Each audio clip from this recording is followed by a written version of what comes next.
Hey, what's up everybody? Just doing a video today just to get up to date on what I've been doing around here with some of my project cars at home and the work on this particular car. I've been working on the engine a little bit more, getting it closer. We're getting there. Just takes time. But it's getting there. It's looking pretty cool. And I just keep chipping away at it. I'm still waiting on a 4-speed and some other stuff before I can even sit it into the car. I got the bell housing. I got to buy a clutch, and I was going to get my flywheel resurfaced, but some people said to just throw it away and buy a new flywheel. So that's probably what I'll do, but in my mind, I think I should just try to save a couple bucks and get that one resurfaced, but I don't know. We'll see. I'll probably end up getting a new flywheel for it. But I wanted to go over a couple things on like the power steering bracket and just some other weird things that I've been noticing about how a convertible's set up. This car right here is my first convertible, so I had enough pieces to the car to see what an original convertible looks like. So I'll show you what I'm talking about. These brackets right here go on your firewall to secure they bolt to the firewall. Try not to lose the bushings, but they bolt to your firewall, and then these bolt to your fenders, your inner fender wheel wells. But what I've discovered is the convertible had these weird little bushings on both sides. And I know the bushings are tore up, but you could see that almost like a dowel in there, where this wouldn't crush all the way to where it would give you, with both bushings on there, it would give you a little bit of cushion, if that makes sense. So you put your bushings in there, and that gives, I guess that gives the front fender a little bit of cushion from the actual firewall of the car. I mean, you can see these have been on there for a really long time, and they all come out with these double bushings with a pin.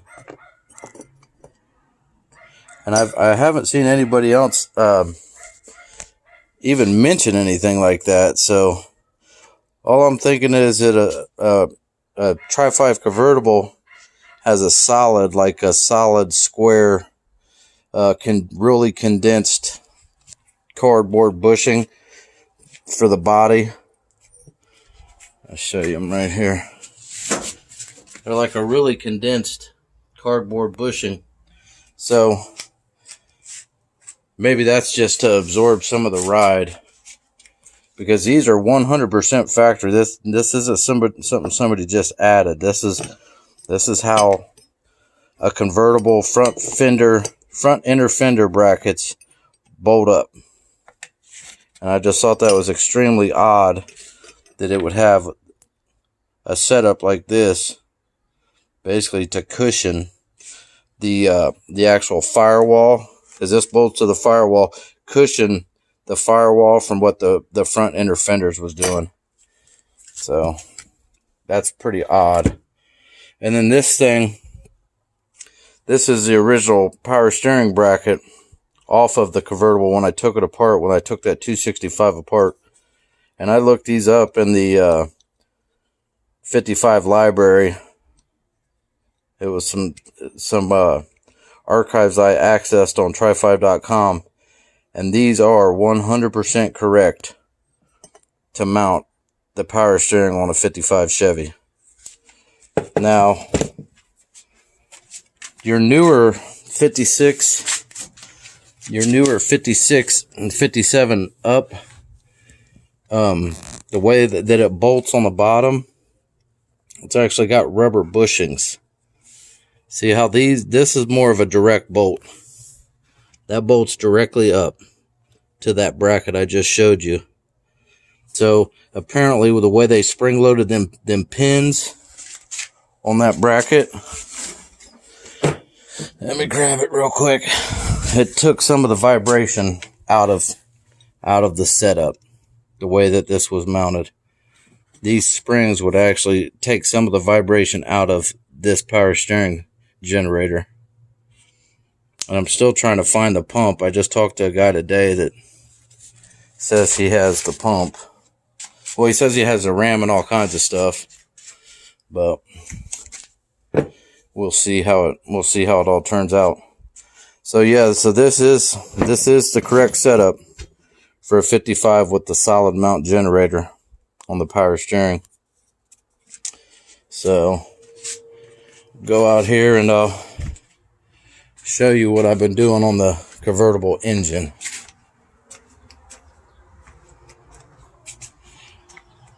Now, this is the correct 55 cast iron intake. You can see the port back here. Let me just take a step back and let you guys take a look at it. I painted it that cast aluminum color, give it a custom look,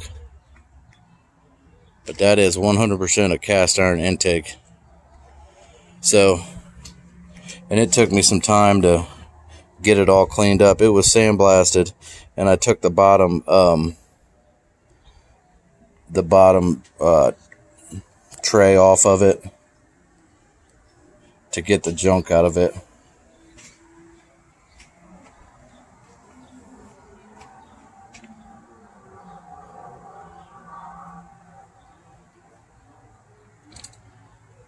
So anyways, that's where I'm at right now on it. And I still got to get I still got a lot more to do, but we're getting there, guys. We are getting there. But tell me what you think about the, I had the Chevy orange ready to paint this Chevy orange to where it would match the block. And then I'm like, you know what? I'm going to give it a custom look to where it looks like it's an aluminum intake. And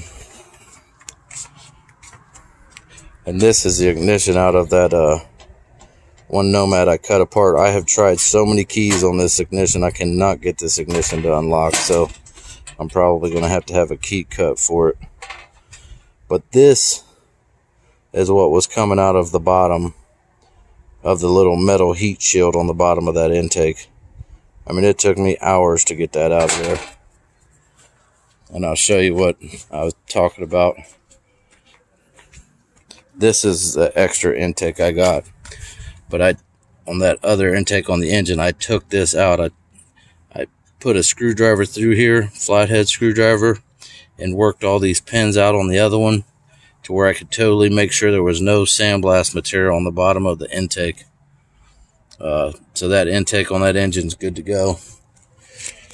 And then a few people had said, that the manifolds aren't the correct ones that's on this engine.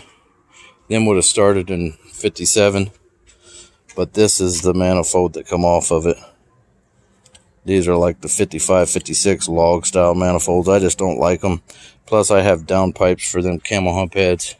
Or not camel hump. I have downpipes for them ram horn manifolds. Plus they just look cooler than this.